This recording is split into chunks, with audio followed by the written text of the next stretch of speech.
Salam əziz şagirdlər. Bu videomuzda sizə növbəti bir dərsin kvadrat köklər və hərqi üstün qüvvətlər mövzusunun izahını verəcəm. Başlayaq dərsimizin izahına. Tərif. Kvadratı a-ya bərabər olan, mənfi olmayan ədədə a ədədinin hesabi kvadrat kökü deyilir. Və kök altında ikinci dərəcədən a və ya sadəcə kök altında a kimi işarə edilir. Kvadrat kökün dərəcəsi 2-dir və ümumiyyətlə kökün dərəcəsi 2 olanda dərəcəsi adətən yazılır. Ümumiyyətlə yazılmır. Kökün dərəcəsi 2-dən böyük olarsa, 3 və yaxud daha böyük ədəd olarsa, onda dərəcəni bura yazmaq lazımdır. Əgər sadəcə kök altında a yazmışıqsa, bu demək ki, kökün dərəcəsi 2-dir və biz buna kvadrat kök deyirik.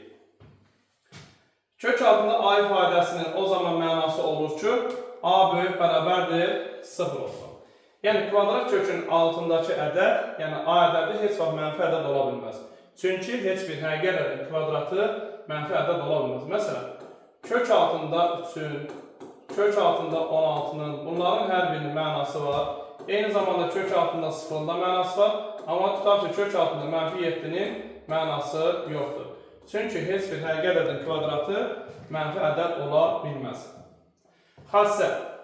Kök altında a-nın kvadratı bərabərdir modulda a-ya. Burada kvadratla kök ixtisar edir, modulda a-ya bərabər olur. Kök altında a-nın mötərizə kvadratı olarsa, bu zaman kvadratla kök ixtisar edir, eləcə a-ya bərabər olur. Və bu zaman a böyük bərabərdir 0 olmalıdır. Əgər kvadrat kökün altındadsa, köklə kvadrat ixtisar edir, modulda a-ya bərabər olur. Kvadrat kökdən kənarda olarsa, kvadratla kök ixtisar edir, a-ya bərabər olur. Bu zaman kökün altındakı ifadə böyük bərabərdir 0 olmalıdır. Baxın misallara, kök altda mənfi 15-in kvadratı. Burada kvadratla kökü ixtisar eləsək, modulda mənfi 15 alınır, bu da müsbət 15-ə bərabərdir. Kök altda 14-ün kvadratı, kvadratla kök ixtisar etsə, modulda 14-ə bərabər olur və bu da 14-ə bərabər olur. Bu misalda kvadratla kök ixtisar eləsək, sadəcə 17-yə bərabər olur. Bu misalda kvadratla kökü ixtisar eləsək, deməli, köklə kvadrat ixtisar edir, a çıxılsın 3 alınır. Ancaq, burada a çıxılsın 3 mənfi ədəd ola bilməz. Ona görə a çıxılsın 3-ü böyük bərabər 0 götürürük və buradan da a böyük bərabərdir 3 olur. Deməli, bu ifadənin a-nın 3 və yaxud 3-dən böyük qiymətlərində mənası var, ancaq a-nın 3-dən kiçik qiymətlərində mənası yoxdur. Çünki a-nın yerinə 3-dən kiçik hər hansısa bir ədəd qoysa, kökün altındakı ifadə mənfi olar, bu zamanda həmin ifadənin mənası olmaz. Kök altında 0 0-a bərabərdir, çünki 0-ın kvadratı 0 edir. Kök altında 1 1-ə bərabərdir. Kök altında 4 2-dir. Kök altında 9 3-dür. Kökün altında belə bir ifadə verilərsə, qarşı ədəd verilərsə, əvvəlcə onu biz düzgün olmayan kəsrə çeviririk. 5-dən 9-da 4 eləyir, 9-da 49. 9-da 49 da 3-də 7-nin kvadratıdır, ona görə 3-də 7 alınır və yaxud 2 tam 3-də 1 alınır. Belə bir suala baxaq. Kök altında mənfi 17-nin kvadratı çıxar kök altında 15-in kvadratı üstə gəlsin, kök altında 7-nin kvadratı ifadəsinin qiymətini tapır. Burada kvadratla kök ixtisar edir. Kvadrat kökün altında deyə olur mənfi 17. Modulda mənfi 17. Çıxar. Yenə kvadratla kök ixtisar edir. Modulda 15 eləyir. Üstə gəlsin. Burada kvadrat kökdən kənardadır deyək, sadəcə 7 alınır. Bərabərdir. Mənfi 17-nin modulu edir 17, çıxılsın. 15-in modulu 15 eləyir. Üstə gəlsin 7. Bunu da hesablasaq, cavab 9 alınır. Əgər a böyük bərabərdir b olarsa, kök altında a çıxılsın b-nin mötərizə kvadratı. Burada kvadratla kök ixtisar edər. Modulda a çıxılsın b alınar. Əgər a b-dən böyük bərabərdirsə, onda bura mənfi olmayan ədəd olur, yəni müsbət olur. Müsbət ədədindən modulu özünə bərabər olur, a minus b-yə bərabər olur. Əgər a b-dən kiçik bərabər olarsa, kök altında a minus b-nin kvadratı yenə kvadratla kök ixtisar edər. Modulda a çıxılsın b alınar. a b-dən kiçik bərabərdirsə, bura mənfi olur. Mənfi ədədindən modulu əksinə bərabər olur. A çıxılsın b-nin əksi olur, b minus a, yəni yerin dəyişdirib çıxardır. Verilmiş ifadəni sadələşdirək. Hər ikisində kvadratla kök ixtisar edir, bərabərdir. Modulda 3 çıxılsın kök altında 7. Üstə gəlirsin, modulda 2 çıxılsın kök altında 7 alınır. Buradan ise biz 3'ü kvadrata hesablayıb kök altında yazsaq kök altında 9 eləyir. 2'ni kvadrata hesablayıb kökün altında yazsaq kök altında 4 eləyir. Kök altında 9'dan kök altında 7'ni çıxanda müsbət ədəd eləyir. Kök altında 4'dən kök altında 7'ni çıxanda mənfi ədəd eləyir. Birinci müsbət ədəd olduğuna görə modulu özünə bərabərdir. 3 minus kök altında 7.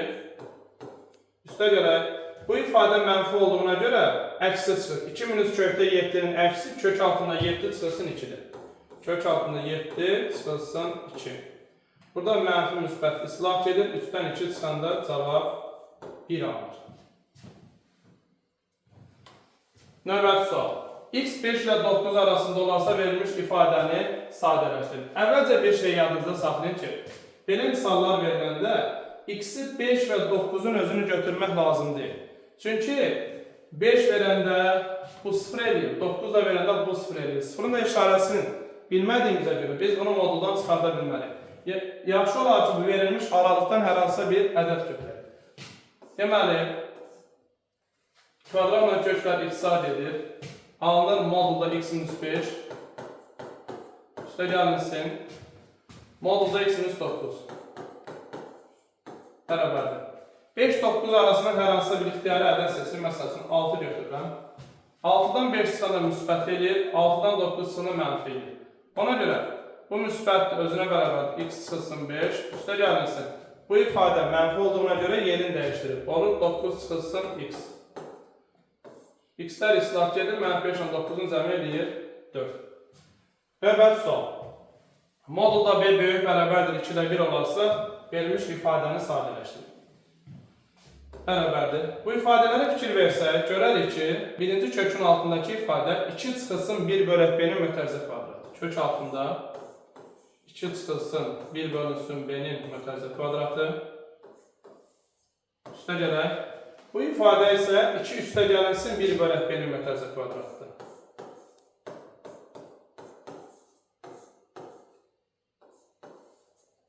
Bərabərdir. Kvadratla kök ixtisar edirik. Burada da kvadratla kök ixtisar edirik. Modulda yazırıq bunları. Modulda 2 çıxılsın 1 bölünsün B. Üstə gəlinsin. Modulda 2 üstə gəlinsin 1 bölünsün B. Verilmiş şərti ödəyən hər hansısa bir ədəd götürsək, modul 2-də 1-dən böyük olan bir ədəd götürək, məsələn, elə 1 götürsək, B-nin yerinə. 1 bölək 1, 1 eləyir, 2-dən 1 çıxanda müsbət ədəd eləyir. 1 bölək 1 eləyir, 2-ni 1-dən toplayanda 3 eləyir, o da müsbət ədəd eləyir. Bərabərdir. Hər ikisi müsbət olduğuna görə hər ikisinin özü çıxır. 2 çıxılsın 1 bölünsün B. Üstə gəlinsin, 2 üstə gəlinsin, 1 bölünsün B eləyir. Mənfi 1 bölək B ilə müsbət 1 bölək B islah gedir. 2 ilə 2'nin cəmi 4'ə bərabər olur. Belə bir sualımız var. X dəyişənin hansı qiymətlərində kök altında 5 çıxılsın 4 ifadəsinin mənası var. Kvadrat kökün mənasının olması üçün kök altı ifadə mənfi olmamalıdır. Yəni böyük bərabərdir 0 olmalıdır. Ona görə yazılır 5x çıxılsın 4 böyük bərabərdir 0'dan.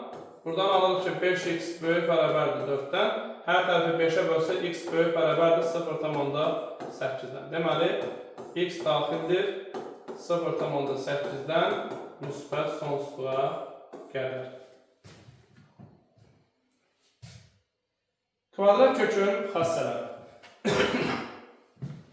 Əgər a böyük bərabər 0 və b böyük bərabər 0-dırsa, yəni a və b hər ikisi mənfi olmayan ədədlərdirsə, kök altında a vurulsun b-ni ayrı-ayrı köklərin hasili şəklində yazmaq olar. Kök altında a vurulsun, kök altında b.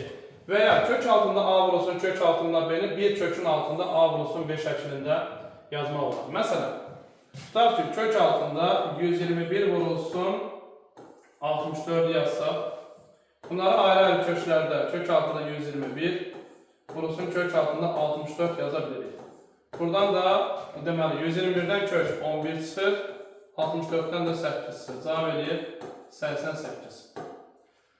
A mənfi olmayan ədəd B müsbət ədəd olarsa, kök altında A bölünsün B-ni ayrı-ayrı köklərdə yazmaq olar. Və ya kök altında A-nı kök altında B-yə bölsək, bir kökün altında A bölünsün B şəklində də yaza bilərik. Məsələn, kök altında 25'də 16. Bunu ayrı-ayrı köklərdə kök altında 16 bölünsün, kök altında 25 yazılır. Buradan 16'dan 4 çıxır, 25'dən də 5 çıxır. Cavab 5'də 4, yəni 0,8. Və yaxud buna uyğun kök altında 75 bölünsün, kök altında 3. Bu ifadəni bir kökün altında 75 bölünsün 3 şəklində yazılır. 75'i 3'e böləndə 25 eləyir. 25'dən də kök 5 çıxır. Növbəti qayda. A vurulsun kök altında B-nin kvadratı. Bu ifadəni hesablayanda əksər hallarda uşaqlar kvadratla kökü ixtisar edib A vurulsun B yazırlar, amma yanlışdır. Niyə yanlışdır? Çünki natural üstü qüvvətdən bilirsiniz ki, A vurulsun B üstündə n bərabərdir. A üstündə n vurulsun B üstündə n olur. Ona görə kök altında A kök altında B-nin kvadratını hesablamaq üçün həm A-nı, həm də kök altında B-ni kvadrata yüksəltmək lazımdır. A-nın kvadratı vurulsun kök altında B-nin kvadratı olur. Bu deyilir A kvadratı vurulsun kvadratla kök ixtisar edir B alır. Məsələn, 3 kök altında 5-in mötərizə kvadratı bərabərdir. 3-ün kvadratı edir 9 vurulsun kök altında 5-in kvadratı edir 5. 5 dəfə 9 edir 45. Növbəti qayda, kök altında A vurulsun B, vurulsun kök altında A bölək B, plus minus kök altında B bölünsün A. Bu ifadənin cavabı A plus minus B-yə bərabərdir. Ona görə belə olur ki, vurmanın paylamaq xəstəsinə görə kök altında A vurulsun B-ni bunun hər birinə vursaq, kök altında A-B-ni buna vursaq, olur kök altında A-B vurulsun A bölünsün B, plus minus kök altında A-B vurulsun, A-B vurulsun. B bölünsün A ilə. Buradan da B ilə B ixtisar edir, A ilə A ixtisar edir. Kök altında A vurulsun A ilə kök altında A-nın kvadratı üstə gələk və ya çıxılsın. Kök altında B-nin kvadratı. Buradan da kvadratla kökləri ixtisar eləsək, buradan A çıxır, buradan B çıxır. Əslində buradan modulda A çıxır, plus minus, burada da modulda B çıxar.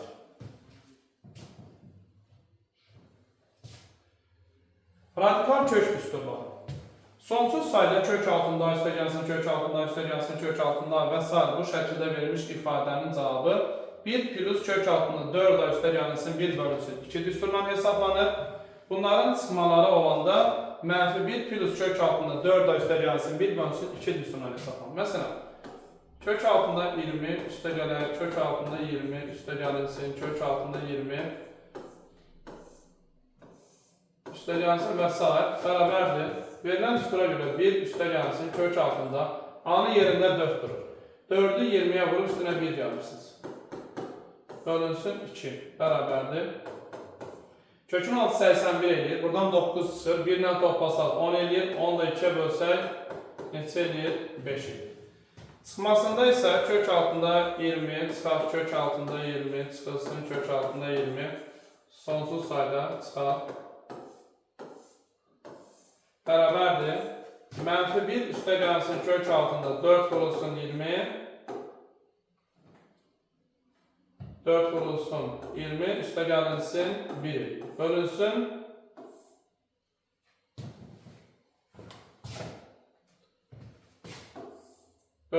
2. Kökün altı eləyir 81. 81'dən 9 çıxır. -1 ilə toplasaq eləyir 8. 8 də 2'ye böləndə 4 eləyir. Əgər fikir versəniz bu suala, kökün altında yazdığımız 20 ardıcıl 2 natural ədədin hasilidir. 4 ilə 5'in hasilidir.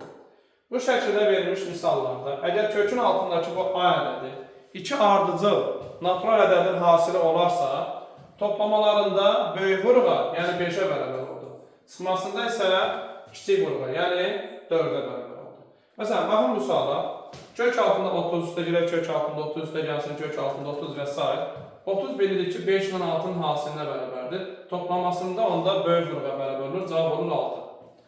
Çıxmalarında isə kiçik vurğa bərabər olur, cavab olur neçə? 5 olur. Əgər n ilə m-in cəmi a-ya bərabərdirsə, n ilə m-in hasili b-yə bərabərdirsə, onda kök altında a plus minus 2 kök altında b ifadəsini necə sadələşdirmək olur? Əgər belə sualları həll etmək üçün 2 ədəd tapırıq ki, onların cəmləri a-ya, hasilləri isə b-yə bərabər olsun. Əgər həmin ədədlər n və m ədədləri olarsa, onda bizim bu ifadəmiz kök altında n plus minus kök altında m-in mötərizə kvadratı olar. Gəlin bu suala baxaq. Deməli, bizə verilmiş misal bu formadadır. Kökün qarşısı mütləq 2 olmalıdır. Bu da ona görə 2 olmalıdır ki, müxtəsər vurma düsturunda birincinin ikinciyə vurma hasilinin 2 misli olmalıdır. Biz 2 ədəd axtarıq ki, onların cəmləri 4 eləsin, hasilləri də 3 eləsin. Həmin ədədlər də 3 ilə 1-dir. Ona görə bizim bu ifadəmiz kök altında 3, üstə gəlsin kök altında 1-in mötərizə kvadratıdır. Üstə gəlsin. Bu da həmin misalın çıxması olduğuna görə bu ifadədə kök altında 3 çıxılsın kök altında 1-in mötərizə kvadratı olur. Burada kvadratla kökləri ixtisar edirik, kvadratla kökü ixtisar edirik. Modulda çıxmalıdır bu. Müsbət ədəd olduğuna görə modula ehtiyac yoxdur olur. Kök altında 3, üstə gəlsin kök altında 1. Üstə gəlsin. Burada da modulda çıxmalıdır. Kökdəyişdən kökdə 1 çıxanda müsbət ədəd edir deyə modula ehtiyac yoxdur. Yenə kök altında 3 çıxılsın kök altında 1. Birlər islah gedər. Kökdə 3 ilə kökdə 3-ü toplasaq, eləyər cavab 2 kök altında 3. Təbii ki, bu misalın başqa bir həll yolu da var. Verilmiş ifadəni bərabər edib bir x ədədinə, hər tərəfini kvadrata yüksəldirik, müxtəsər vurma düsturunu tətbiq edib, oradan x-in qiymətini tapa bilərik. Növbəti sual.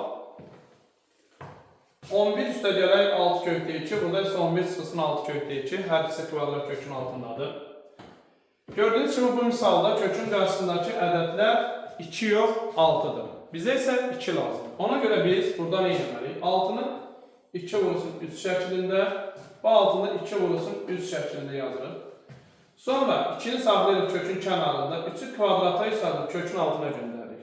Olur deməli, kök altında 11, üstə gəlməsin, 2 vurulsun, 3-ün kvadratı 9, 9 da 2 vurulsun, nedir 18? Kök altında 18. Üstə gəlməsin. Kök altında eyni qaydada 11 çıxılsın, 2-ni kökün qarşısında saxlayırıq, 2 vurulsun kök altında, 3-ün kvadrat 9, 2 vursa verir neçə? 18. Bərabərdir. Artıq bizim misalımız bizə lazım olan formadadır. Yəni, düsturun formasına gətirmişik. İndi biz 2 ədəd axtarırıq ki, həmin ədədlərin cəmləri 11 eləsin, hasilləri də 18 eləsin.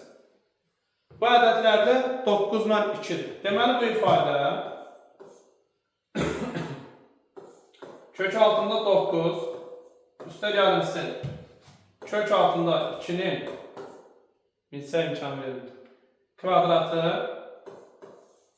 üstə gəlinsin, bu ifadə də kök altında 9 çıxılsın kök altında 2-nin mötərizə kvadratıdır. Bərabərdir. Yenə burada kvadratla kök ixtisar getsə, bu cəm müsbət ədəd olduğuna görə olduğu kimi çıxardırıq. 9-u kök altında 9-u yazırıq, 3 üstə gəlsin kök altında 2. Üstə gəlsin. Burada da kvadratla kök ixtisar gedir, modulda çıxmalıdır. Kökdə 9-dan kökdə 2 çıxanda müsbət ədəd edir deyə modula ehtiyac yoxdur. 9-u da kök altında 9-u yazırıq, 3 çıxılsın kök altında 2 şəklində bərabərdir. Bunlar islah gedir, 3 ilə də 3-ün cəmi 6 edir. Belə bir ifadə verib, ifadənin qiymətini hesablayın. Sadə bir ifadədir, müxtəsər vurma düsturuna görə. 2 ifadə fərqinin mötərizə kvadratı bərabərdir. Birincinin kvadratı, çıxılsın birincinin ikinciyə vurma hasilinin 2 misli, üstə gəlsin ikincinin kvadratı şəklində hesablamaq lazımdır. A-nın yerində 2 kökdə 3 durur, B-nin yerində 3 kökdə 5 durur. Ona görə bu olur 2 kökdə 3-ün kvadratı, çıxılsın 2 vurulsun 2 kökdə 3, vurulsun 3 kökdə 5, üstə gələk 3 kökdə 5-in mötərizə kvadratı bərabərdir. 2 kökdə 3-ün kvadratı eləyir 4 vurulsun 3, 12. Çıxılsın. Burada vuranda əvvəlcə kökün qarşısındakı ədədləri vururuq. Yəni kökdə olmuyor. 2-də 2, 4, 3-ə vuranda 12. 12. Kök altında 3-ü, kök altında 5-ə vuranda 1 kökün altında vurub yazsaq eləyir 15. Üstə gəlinsin. 1 kökdə 5-in kvadratı eləyir 9 vurulsun 5 eləyir 45. Və buradan 12 ilə 45-i toplayıb verir 57, çıxılsın 12 kök altında 15. Bu ifadədə olduğu kimi qalır, yəni bunu çıxmaq olmaz. Bəzən uşaqlar görürsən ki, 45 kökdə 15 yazırlar, olmaz. Bu rasional ədəddir, bu irrasional ədəddir. Rasional ədədlə irrasional ədədin cəmi də, fərqi də irrasional olaraq qalır. Belə bir suala baxaq. Kök altında 13 minus'a bərabərdir 8, çıxılsın 6 üstə gəlsin A olarsa, bu ifadənin qiymətini hesablayın. Bu sualı həll etmək üçün 8 bərabərliyin sağında saxlayırıq. Bu ifadəni əks işarə göndərik bərabərliyin sol tərəfinə. Deməli, kök altında 13 minus'a olur üstə gələk kök altında 6 üstə gəlinsin A bərabərdir 8. Daha sonra bunun hər iki tərəfini mötərizə alıb kvadrata yüksəldirik. Olur deməli, kök altında 13 minus'a üstə gəlsin, kök altında 6 üstə gəlinsin A-nın mötərizə kvadratı bərabərdir 64. Bu ifadəyə bir A kimi baxsaq, buna da bir B kimi baxsaq, A üstə gəlsin B-nin mötərizə kvadratının açılışıdır. Olur birincinin kvadratı, köhnə kvadrat gedir, olur 13 minus'a. Üstə gələk, birincinin ikinciyə vurma hasilinin 2 misli. 2 vurulsun, bir kökün altında 13 çıxılsın A. Vurulsun 6 üstə gəlinsin A. Üstə gələk, ikincinin kvadratı eləyir 6 üstə gəlinsin A. Bərabərdir 64. Burada mənfi A ilə müsbət A islah gedir. 13 ilə 6-nı toplayır, verir 19. 19 üstə gəlinsin 2 vurulsun kök altında 13 minus'a vurulsun 6 üstə gəlinsin A bərabər 64'də 19 keçidirik bərabərlik sağ tərəfinə 64'dən 19 çıxanda qalır 45 45 də 2'yə böləndə onda bu ifadənin cavabı olur 22,5. Əgər x bir müsbət ədəd olarsa, onda x-i kök altında x-in kvadratı şəklində yazmaq olar. Bu bizə bəzi ifadələri qruplara ayrılmasında lazım olur. Belə bir sualdır ki, kəsirini ixtisar edin. Burada biz A-nı kök altında A-nın kvadratı şəklində göstəririk. Bəs hardan bilirik ki, A mənfi deyil? Görürük ki, burada A kökün altında var. Əgər A kökün altında sərbəst dayanırsa, yəni modulda deyilsə, sadəcə A-nın özü kökün altındasa, deməli A mənfi ədəd deyil.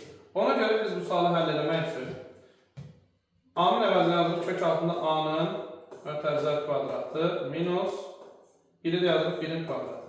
Məxrəcdə də kök altında A-nın kvadratı çıxılsın 2 kök altında A üstə gəlinsin 1-in kvadratı. Sürətdə kvadratlar fərqi yaranır. Olur kök altında A çıxılsın 1 vuraq. Kök altında A üstə gəlinsin 1. Məxrəcdə də kök altında A çıxılsın 1-in mötərizə kvadratı. Kök altında A çıxılsın 1-in mötərizə kvadratı. Sürətdəki kök altında A çıxılsın 1 ilə məxrəcdəkinin kvadratı ixtisar edir. Cavab qalır kök altında A üstə gəlinsin 1, bölünsün kök altında A çıxılsın 1. Bu sualın birinci üsulu. İkinci üsul nədir? Belə sualları həll etmək üçün kiçik bir əvəzləmə aparmaq olar. Necə əvəzləmə gəlir? Kök altında A-ya bir T deyərik. Hər tərəfin kvadrata yüksəlsin, onda A da bərabər olar T-nin kvadratına. Onda sürət olaraq T kvadratı çıxılsın 1, T kvadratı çıxılsın 1. Məxrəc olaraq T kvadratı çıxar 2, T üstə gəlsin 1. T kvadratı çıxılsın 2, T üstə gəlsin 1. Bərabərdir. Bunu etməkdə məqsəd ifadəni kökdən azad edərək sadələşdirməkdir. T-1 vurulsun, T+1 sürət olur. Məxrəcdə T-1-in kvadratı olur. İxtisar eləsək, qalır sürətdə T+1. T-ni də yerinə gətirib kök altında A-nı yazılır olur. Kök altında A+1.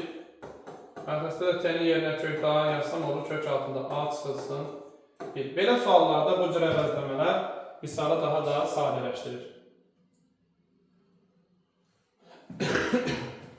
Deməli, a əgər bir müsbət ədəddirsə, x-in kvadratı a-ya bərabər olarsa, x özü müsbət mənfi kök altında a-ya bərabər olar. Məsələn, x kvadratı 16-ya bərabərdirsə, x bərabərdir müsbət mənfi kök altında 16, buradan da x bərabərdir müsbət mənfi kök altında 4 olur. Yəni, bu elə başa düşülməsin ki, burada verilmiş ədəd mütləq tam kvadrat olmalıdır. Yəni, hər hansısa bir ədədin kvadratı olmalıdır. Olmayacaq. Məsələn, yazılım x-in kvadratı bərabərdir 7-dirsə, bu tənliyin kökləri x bərabərdir müsbət mənfi kök altında 7 olur. Bu tənliyin 2 dənə irrasional kökü olur. Əgər a mənfi ədəddirsə, x kvadrat bərabərdir a tənliyinin həlli yoxdur. Çünki heç bir həqiqi ədədin kvadratı mənfi ola bilməz. Tənliyin həlli yoxdur, yox, əslində həqiqi ədədlər çoxluğunda həlli yoxdur. Məsələn, x kvadratı bərabərdir mənfi 16 tənliyinin həqiqi ədədlər çoxluğunda həlli yoxdur. X daxildir boş çoxluğa. Və əgər x-in kvadratı 0-a bərabərdirsə, onda x sadəcə neçə bərabərdir? 0-a bərabərdir. Artıq burada müsbət mənfi yazmanın bir mənası yoxdur. Ədədin kub kökü. Ədədin kub kökü dedikdə nə başa düşürük? Kubu a-ya bərabər olan ədədə a ədədinin kub kökü deyilir. Və kök altında 3-cü dərəcədən a kimi yazılır. Kök altında 3-cü dərəcədən a nə deməkdir? Yəni, hər hansısa bir ədədin, yəni hansı ədədin kubu a-ya bərabər olur? Biz onu başa düşməliyik. Biz bilirik ki, mənfi ədədin kubu mənfi, 0-ın kubu 0, müsbət ədədin də kubu müsbət olur. Ona görə mənfinin kubu mənfi, müsbətin də kubu müsbət olduğuna görə 3-cü dərəcədən kök altında a ifadəsinin a-nın istənilən həqiqi qiymətinin mənası var. Yəni, bu halda kökün altı mənfi də ola bilər, 0 da ola bilər, müsbət də ola bilər. Ona görə a daxildir elə, yəni həqiqi ədədlərin çoxluğu. Əgər x-in kubu a-ya bərabər olarsa, onda bu zaman x bərabər olar kök altında 3-cü dərəcədən a-ya. Kub kökün xassəsi. Əgər kub kökdən kənarda da olsa, kökün altında da olsa, bu kubla kub ixtisar edir a-ya bərabər olur. Burada da yenə bunlar ixtisar edir a-ya bərabər olur. Amma kvadrat kökdə belə deyil. Kvadrat kökün altında olanda o da modullar olurdu. Məsələn, belə bir sual. Kök altında 3-cü dərəcədən 8. Nə deməkdir? Hansı ədədin kubu? Həqiqi ədədin kubu. 8 edir. 8 2-nin kubu şəklində yazılır. Bunlar ixtisar edir. Neçə bərabər olur? 2-yə. 3-cü dərəcədən 64 yazmışıq. 64-ü 4-ün kubu şəklində yazsaq, kublar ixtisar edir 4-ə bərabərdir. 3-cü dərəcədən mənfi 125 yazılır. Mənfi 125 nəyin kubudur? Mənfi 5-in kubudur. Kublar ixtisar edir, bərabər olur. Neçəyə? Mənfi 5-ə bərabər olur.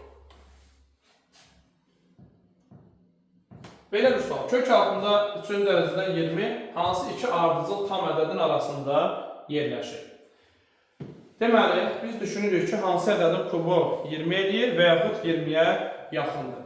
Baxın, bunu belə deyə bilərəm. 1-in kubu 1, 2-nin kubu 8 çatmadır, 3-ün kubu 27 çox oldu. Deməli, 2-nin kubu 20-yə çatmadır, 3-ün kubu da 20-ni keçirsə, onda deməli, bu ədəd 2 ilə 3 arasında yerləşir. Və yaxud biz bunu necə işləməliyik? Kök altında 3-cü dərəcədən 20, böyükdür, kiçikdir işarəsi qoyuruq. 20-dən əvvəl hansı ədəddən, yəni 20-dən əvvəl ən birinci hansı ədəddən 3-cü dərəcədən kök çıxır? Azca fikirlərsəniz taparsınız ki, 3-cü dərəcədən 8-dən kök çıxır. Bəs 20-dən sonra hansı ədəddən kök çıxar 3-cü dərəcədən? 3-cü dərəcədən 27-dən kök çıxar. Deməli, 3-cü dərəcədən 8-dən neçə çıxır? 2 çıxır. Kiçikdir, kök altında 3-cü dərəcədən 20-dən. Bu da kiçikdir, 3-cü dərəcədən 27-dən də 3 çıxır. Deməli, 3-cü dərəcədən kök altında 20 nə ilə nəyin arasındadır? 2 ilə 3-ün arasında yerləşir. Və tam hissəsi neçə olur? 2 olur. Həqiqi ədədlərdən bilirsiniz ki, ədədin tam hissəsi həmin ədədin özünü nə eləməməlidir? Aşmamalıdır. Özündən soldakı ədədi götürmək lazımdır. 3-cü dərəcədən 60 çıxılsın 7 ədədin kəsr hissəsini tapın. Əvvəlcə qaydanı yadımıza salaq. Qayda budur ki, ədədin kəsr hissəsini tapmaq üçün ədədin özündən tam hissəsini çıxmaq lazımdır. Kəsr hissə bu şəkildə göstərilir. Kəsr hissə də x bərabərdir. X ədədin özü çıxılsın nəyi? tam hissəsi. Deməli, biz ədədin kəsr hissəsini tapmaq üçün əvvəlcə onun tam hissəsini tapmalıyıq.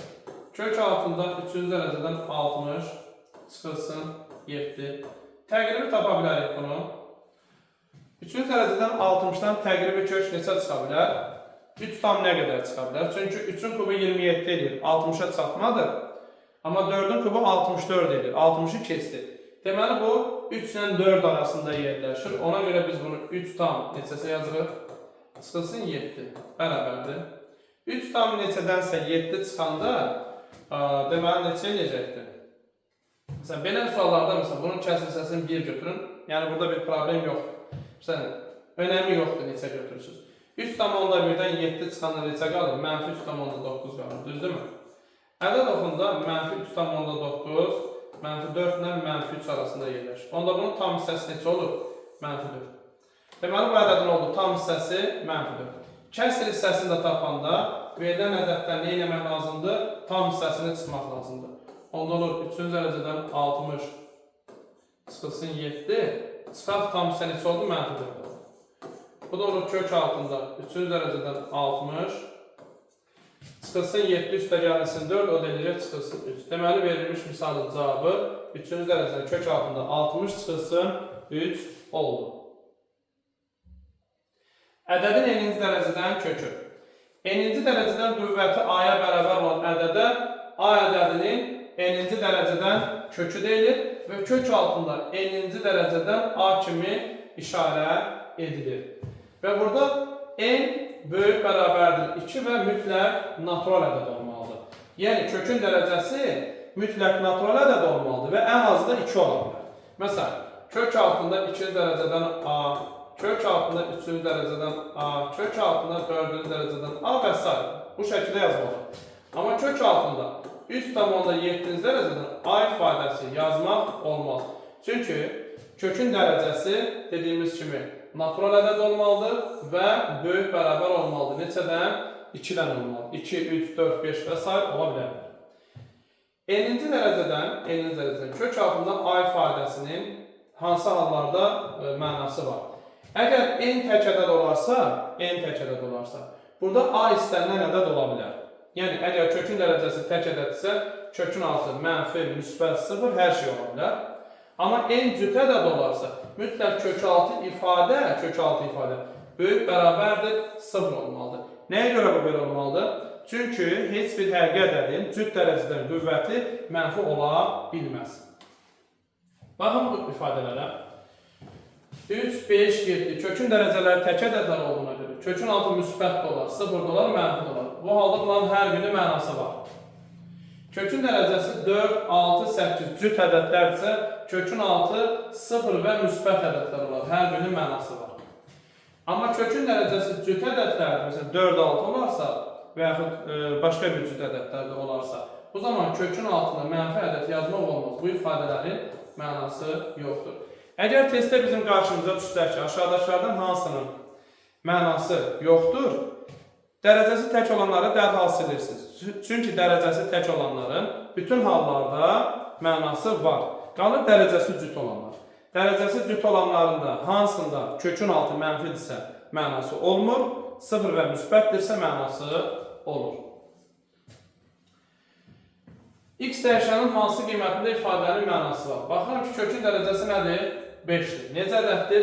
Tək ədəddir. Tək ədəddirsə, deməli, x-in istənilən qiymətində bu ifadənin mənası var. Bir də bir şey deyim, daha dəyərli olsun. Əgər kökün dərəcəsi tək ədəddirsə, dərhal mənfi sonsuzluq, müsbət sonsuzluq demək lazımdır. Elə bir ifadə verirlər ki, o kökün altındakı ifadənin özünü mənasız edir. Məsələn, bax, tutaq ki, bizə veribdir, kök altında 3-cü dərəcədən 5x üstəlik alınsın 4 bölünsün x çıxılsın 2. Sual budur ki, x-in hansı qiymətində bu ifadənin mənası var? Dərəcəni tək görən kimi dərhal demək lazım deyil x-in bütün qiymətlərində. Onda biz kökün altındakı ifadəyə baxırıq. Dərəcə problem yaratmır. Problem harada yarana bilər? Kəsirdə yarana bilər. Fikir verin, x-in yerinə 2 yazsaq, kəsirin məxrəci 0-a çevrilir. Ona görə x mütləq 2-dən nə olmalıdır? Fərqli olmalıdır. Onda deyirik ki, x-in 2-dən fərqli bütün qiymətlərində bu ifadənin mənası var. Növbəti sual, x dəyişənin hansı qiymətində 4-cü dərəcədən 3x üstəgəl 2 ifadəsinin mənası var. Baxıram ki, kökün dərəcəsi necə ədəddir? Cüt ədəddir. Kökün dərəcəsi cüt ədədsə, kök altındakı ifadəni böyük bərabərdə 0 götürmək lazımdır. Yazılıb 3x üstəgəlinsin 12 böyük bərabərdir 0-a. Buradan 3x böyük bərabərdir, müsbət 12 sağa keçilir, -12. Hər tərəfini 3-ə bölsək, x böyük bərabərdir, -4 alır. Deməli, x daxildir, -4-dən müsbət sonsuz. -4 və -4-dən böyük bütün qiymətlərində kökün altının mənası olur. Amma x-in -4-dən kiçik qiymətində kök altının mənası olur. Məsələn, -4-dən kiçik -5 götürsək, 3-ü -5-ə vurub üstünə 12 gəlsək, kökün altını -3 eləyəcək. Anlayacaq nə? Kök altında 4-cü dərəcədə -3. Bu halda da mənası ola bilməz.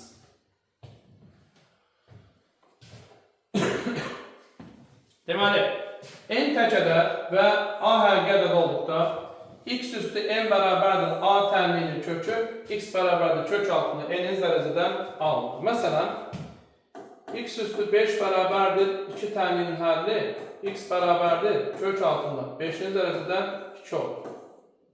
Və yaxud x kubu bərabərdir -7 təminin həlli, x bərabərdir kök altında 3-cü dərəcədən -7 olur. Yəni, x-in qüvvəti tək ədəd olarsa, a-nın istənilən qiymətinə mənası olur. İstər müsbət olsun, istər mənfi olsun. Önəmi yox.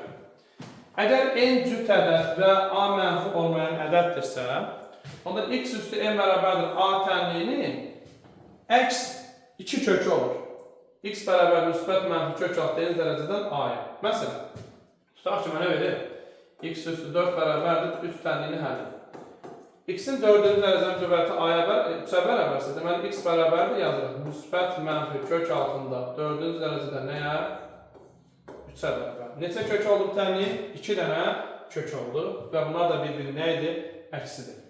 Əgər n cüt ədəddirsə və a sıfırdan kiçikdirsə, n cüt ədəd və a sıfırdan kiçikdirsə, bu halda x üstü n bərabərdir a təminin həlli yoxdur. Çünki heç bir həqiqi ədədin cüt dərəcənin qüvvəti mənfi olmur. Məsələn, x üstü 4 bərabərdir, bayaq müsbət 3 yazmışdım, indi mənfi 3 yazmışdım. Bunun kökü yoxdur. Yazsanız belə səhvən yazsanız ki, x bərabərdir, müsbət mənfi kök altında 4-cü dərəcə -3. Buradan anlamalısınız ki, cüt dərəcədən kökün altı mənfi ola bilməz. Ona görə ümumiyyətlə bu təmin həlli yoxdur. X daxildir, hara? Boş soxlama. N-in dərəcədən kökün xassəsi. Əgər n tək ədəd olarsa, n-in dərəcədən a üstündə n, burada n-lər birbaşa iqtisadi edir, a-ya bərabər olur. N cüt ədəd olarsa, n-in dərəcədən a üstündə n-də yenə n-lər iqtisadi edir, amma nəyə bərabər olur? Modulda a-ya bərabər olur. Məsələn, kök altı 3-cü dərəcədən a-nın kubu, burada 3-lər iqtisadi edir, a-ya bərabərdir. Amma kök altında 4-cü dərəcədən a üstündə 4 nəyə bərabərdir? 4-lər iqtisadi edir, modulda a-ya bərabərdir. Bu da təbii ki, a-dan asılı olaraq a müsbət ədəd olsa a çıxacaq, a mənfi ədəd olsa mənfi çıxacaqdır. Belə bir suala baxaq, qəbula düşmüş sualdır bu sual. A sıfırdan kiçik olarsa, kök altında a kvadratı çıxar 3-cü dərəcənin a kubu, üstə gələk 4-cü dərəcənin a üstü 4 və sair üstə gəlsin 100-cü dərəcədən a üstü 100 ifadəsini sadələşdirir. Yuxarıda verilmiş xassələrdən istifadə etməliyik. N-in tək və ya cüt olmasından bərabərdir. Kvadratla kök iqtisad geçsə, cüt olduğuna görə modulda a minus 3 tək ədəddir deyə sadəcə a üstə gələk 4 cüt ədəddir modulda a çıxılsın 5 tək ədəddir a eləyir üstə gələk nöqtələr çıxar 99 tək ədəddir a eləyir üstə gələk 100 cüt ədəddir modulda a eləyir bərabərdir. Şərt də verilir ki, a sıfırdan kiçikdir. Bilirik ki, a sıfırdan kiçik olarsa, modulda a mənfi a-ya bərabər olur. Yəni, mənfi ədədi modulu əksinə bərabərdir. Modulda a-dan nə çıxır? Mənfi a, çıxart a, üstə gələk mənfi a, o deyəcək çıxar a, yenə çıxar a. Fikir versəniz, görəsiniz ki, hamısı çıxar edir. Çıxar, nöqtələr, çıxar a. Bu da üstə gələk mənfi a edir, yəni çıxılsın a edir. İndi biz burada diqqətli olmalıyıq ki, burada neçə dənə mənfi a var. Əksər hallarda uşaqlar burada mənfi 100 a yazırlar. O da yanlış olur. Nəyə görə?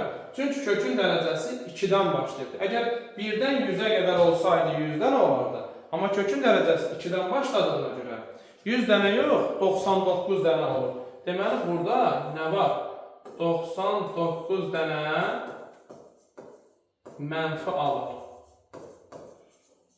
O dedi 99 vurulsun mənfi a-ya bərabər olur mənfi 99 a-ya. Belə bir suala baxaq. Kök altında açılsın 4-ün kvadratı üstə gəlsin. 3-cü dərəcədən 2 açsaq 5-in kvadratı üstə gəlsin. Bu ifadəni sadələşdirin. Deməli, burada kvadratla kök iqtisadiyyədir. Kvadrat kökün altındadır, modulda a-4 olur. Üstə gələk. Kubla kub iqtisadiyyədir. Tək dərəcə olduğuna görə elə bunun özü olduğu kimi çıxır. Mötərizə yazıram. 2 açılsın 5. Üstə gəlinsin. Burada 4 ilə 4 iqtisadiyyədir. Amma 4 kökün altında olmadığına görə bu olduğu kimi çıxır. 3 minus a. Modulsuz. Aha. İndi biz nə etməliyik? Modul açmaq üçün bizə şərt lazımdır. Şərti hardan təyin edirik? Şərti cüt dərəcədən təyin edirik. Özü hansı cüt dərəcədən təyin edirik? Hardakı qüvvət kökdən kənardadır. Həmin kökün altını böyük bərabər 0 götürməyimiz lazımdır. Çünki burada a nə olur olsun problem yaratmır da. Mötərizənin kvadratı onu müsbətə çevirəcəkdir. Burada tək ədəd, ona görə problem yaranmır. Problem burada yaranmalıdır. Məsələn, a 3-dən böyük ədəd olsa 4-cü dərəcədən kökün altı mənfi olar. Orada artıq problem yaranır. Ona görə deməli, şərti hardan təyin edirik? Cüt dərəcədən. Hansı cüt dərəcədən təyin edirik? O cüt dərəcədən təyin edirik ki, orada qüvvət kökdən kənardadır. Yəni mötərizənin üstündədir. O halda kökün altını böyük bərabər 0 götürür. 3 minus a böyük bərabər 0 olması üçün a-nın kiçik bərabərdir 3 olması lazımdır. Yəni a 3-dən böyük olması. İndi a 3-dən kiçik bərabərdirsə, məsələn bu şərti ödən bir ədəd götürsək, 2 götürsək, 2-dən 4 çıxsaq necə ədəd alınır?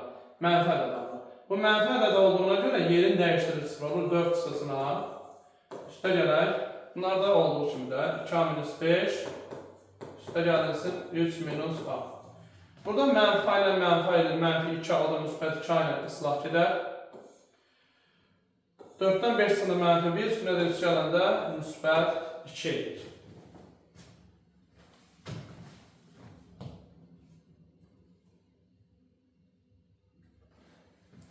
N-ci dərəcədən kök daxil olan ifadələrin çevrilməsi. Əgər a və b mənfi ədədlər deyilsə, n-ci dərəcədən kök altında a vurulsun, n-ci dərəcədən kök altında b-ni, kökün dərəcələri eyni olduğu halda bunları bir kökün altında n-ci dərəcədən a vurulsun b şəklində yazmaq olar. Eyni zamanda nisbətlidir. N-ci dərəcədən kök altında a bölünsün, n-ci dərəcədən kök altında b-ni bir kökün altında n-ci dərəcədən a bölünsün b şəklində yaza bilərik. N-ci dərəcədən a üstündə m-i hər hansı bir k dərəcədən qüvvətə yüksəldəndə, burada kökün deməli a-nın qüvvətindəki m-lə k-nı bir-birinə vururuq. Olur n-ci dərəcədən a üstündə m vurulsun k. Məsələn, tutaq ki, kök altında 5-ci dərəcədən a kvadratının kubu olarsa, burada yazılır kök altında 5-ci dərəcədən a kvadratının kubu 2-ni çağırsan edir, a üstündə neçə? 6 edir. N-ci dərəcədən kök altında a üstündə m ifadəsində bu kökün dərəcəsini və a-nın dərəcəsini ehtiyac olduğu halda eyni bir ədədə vura da bilərik, eyni bir ədədə bölə də bilərik. Təbii ki, natural ədədə. Burada deməli kəsirin əsas xassəsinə görə. Kəsirin əsas xassəsi nə idi? Kəsirin sürətini də, məxrəcini də eyni bir natural ədədə vursaq və bölsək kəsirin qiyməti dəyişməz. Deməli, n-ci dərəcədən a üstündə m-in. Burada n-lə m-in hər ikisini k-ya vura da bilərik. N-lə m-in hər ikisini k-ya bölə də bilərik.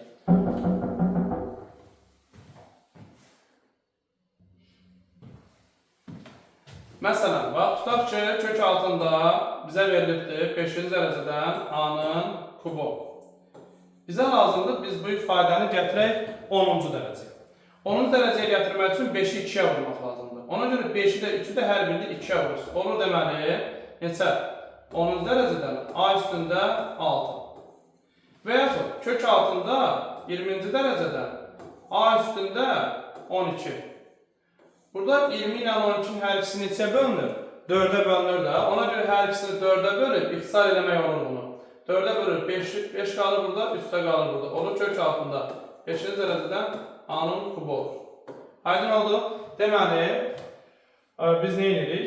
Kökün dərəcəsini və A-nın dərəcəsini eyni bir natural ədədə vura da bilərik, eyni bir natural ədədə bölə də bilərik. Sonra dərəcələri fərqli olan 2 dənə ədədi bir-birinə vurmaq üçün nə edirik? Birinci kökün dərəcələrini əkov tapırıq. N ilə M-ə əkov nə olur? N-in. Bunların hasilini götürürük də. Hələ ki biz bilmirik axı bunlar necə ədədlərdir. Ona görə N ilə M-ə əkov nə olur? N-im. İndi N-i nəyə vursam N-im olur? Təbii ki M-ə vursam. Ona görə olur A üstü M. M-i nəyə vursam N-im olur? M-i də N-ə vursam. Ona görə olur B üstündə M. Və məsələn, konkret hissə anlamını göstərsək daha yaxşı başa düşürük. Məsələn, kök altında 6-cı dərəcədən A-nı vururam kök altında 8-ci dərəcədən A-ya. Bunları bir kökə salmaq üçün nə etmemiz lazımdır? Şərt deyil ki, mütləq mən 6-nı 8-ə vuram. Nə edirsiniz? 6 ilə 8-ə əkov tapırsınız. 6 ilə 8-ə əkov neçədir? 24. Yazırsınız bunu 24-cü dərəcədən. 6 neçə vurdum? 24 oldu. 4-ə vurdum. Olur A üstü 4. Vurulsun. 8-i neçə vurdum? 24 oldu. 3-ə vurdum. O da olur A üstündə 3. Bu da neçə eləyir? Kök altında 24-cü dərəcədən A üstündə 4 A üstü 3 vuranda nə qədər? A üstündə 7 eləyir. Və yaxud böləndə dərəcələri fərqli olan 2 dənə kökü bir-birinə böləndə yenə onları dərəcələrinə əkov tapmaq lazımdır. Məsələn, tutaq ki biz kök altında nə edirik? 10-cu dərəcədən x-i bölməliyik kök altında 15-ci dərəcədən y-ə. Bunu necə bölməliyim? 10 ilə 15-i əkov tapıraq. 10 ilə 15-in əkovu 30. Yazır kök altında 30-cu dərəcədən 30-u 10-a böləndə neçə düşür? 3 düşür. Ona görə olur x üstü 3. 30-u 15-ə böləndə neçə düşür? 2 düşür. Ona görə olur y-in kvadratı. Bu şəkildə. Deməli, dərəcələri fərqli olan kökləri bir-birinə vuranda da, böləndə də onların dərəcələrinə nə tapmaq lazımdır? Əkov tapmaq lazımdır. Və bu qayda, əgər A mənfi ədəd deyilsə, n-ci dərəcədən A üstündə m-i A-nın üstündə m bölünsün n şəklində yazmaq olar. Məsələn, tutaq ki, 5-ci dərəcədən x-in kvadratı verir. 5-ci dərəcədən x-in kvadratını yazmaq olar x-in üstündə neçə? 5-də 2 şəklində yazmaq olar. Tutaq ki, belə bir misal var. Kök altında 4-cü dərəcədən 81-in kubu. Bunu biz necə hesablaya bilərik? Kök altında 81-in üstündə 3 bölək 4. Yəni 4-də 3. Sonrası 81-i necə yaza bilərəm? 3 üstündə 4 yaza bilərəm. 3 üstündə 4-ün üstündə 4-də 3. Bunlar da bir-birinə vurulanda 4-lər iqtisadi edir. Cavab qalır 3-ün kubu 27 alır.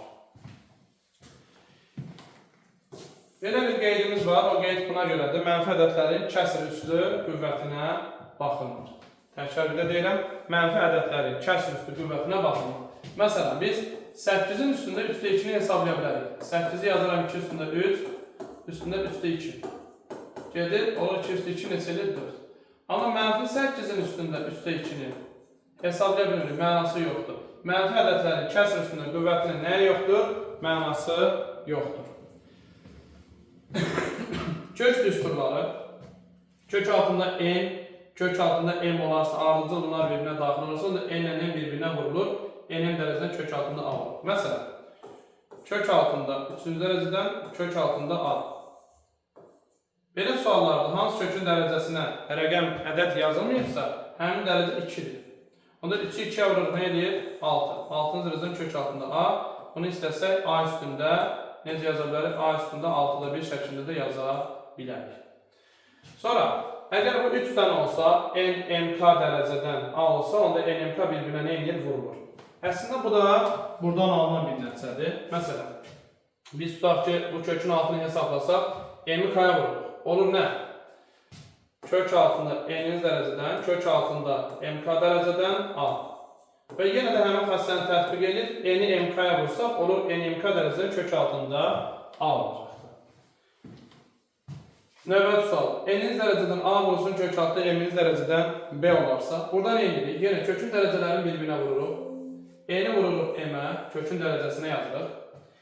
A-nın özündən sonra gələn kökün dərəcəsi nədirsə, həmin dərəcədən qüvvətə yüksəldir, B-yə vururuq. Deməli olur, N vurulsun M'iniz dərəcədən, A üstündə M vurulsun B. Burada isə NMK dərəcədən, belə olarsa, NMK üçü də bir-birinə vurulur. A-nın özündən sonra köklərin dərəcəsini içərsə, həmin dərəcədən qüvvətə yüksəldir. Bunların hasilini yazırıq. A-nın üstündə M vurulsun K, vurulsun B-nin üstündə K, vurulsun bir də S-nin özünün olduğu kimi yazırıq. Belə bir suala baxaq. İfadənin qiymətini hesablayın. Bu ifadənin qiymətini necə hesablayırıq? Deməli, bunu yazırıq 3 üstündə 3'də 1, 3'ün üstündə 3'də 1. Bildiğiniz kimi 0 üstü kəmiyyətlər 1'ə bərabər, y üstü 0 1'dir, vurulsun.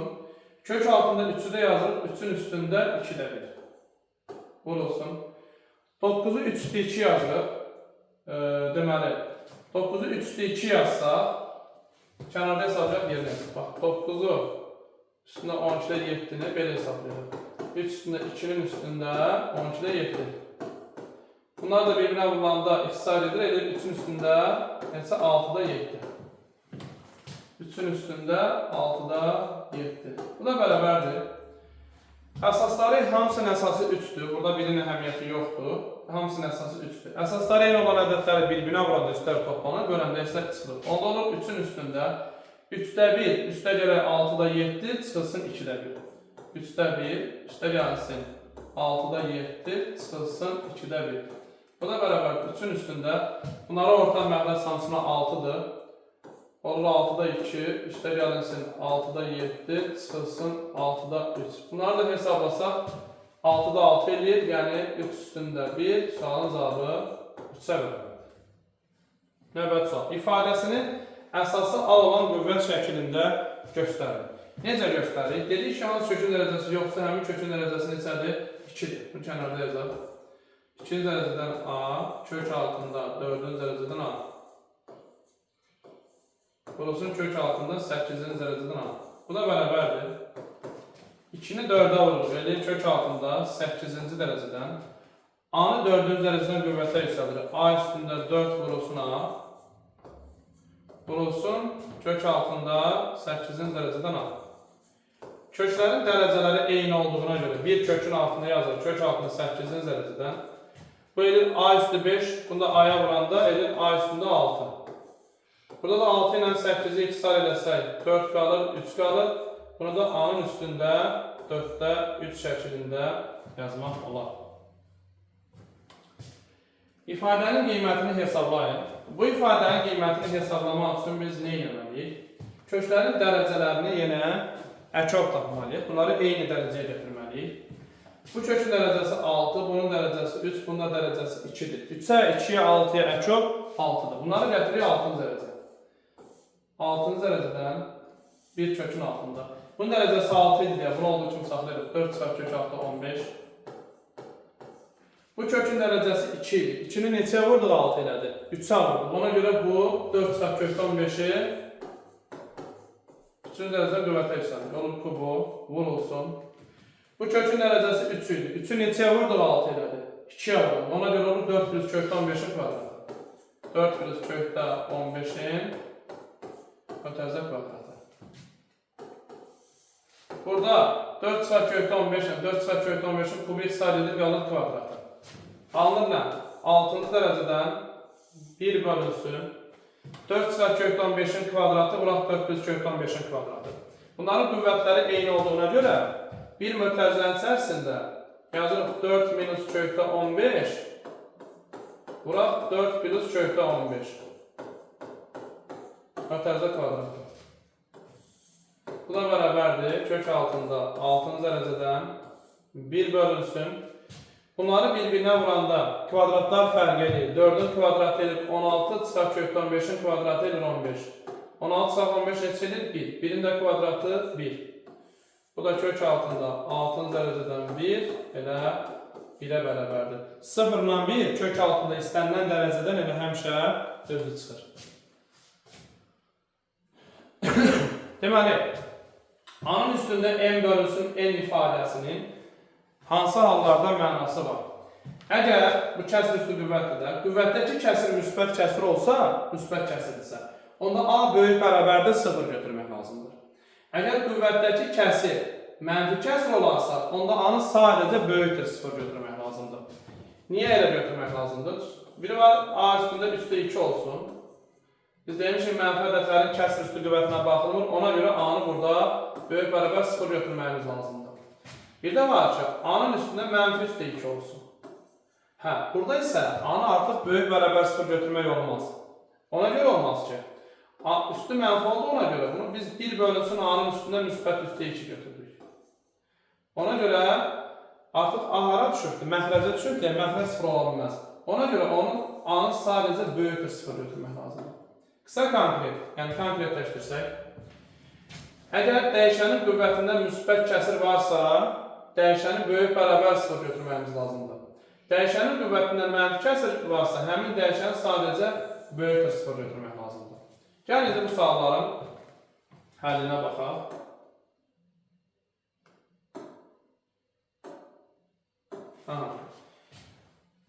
İfadələr üçün uyğunluğu müəyyən edin. Burada verilir A-nın hansı qiymətlərində mənası var və yaxud A-nın hansı ən kiçik tam qiymətli mənası var.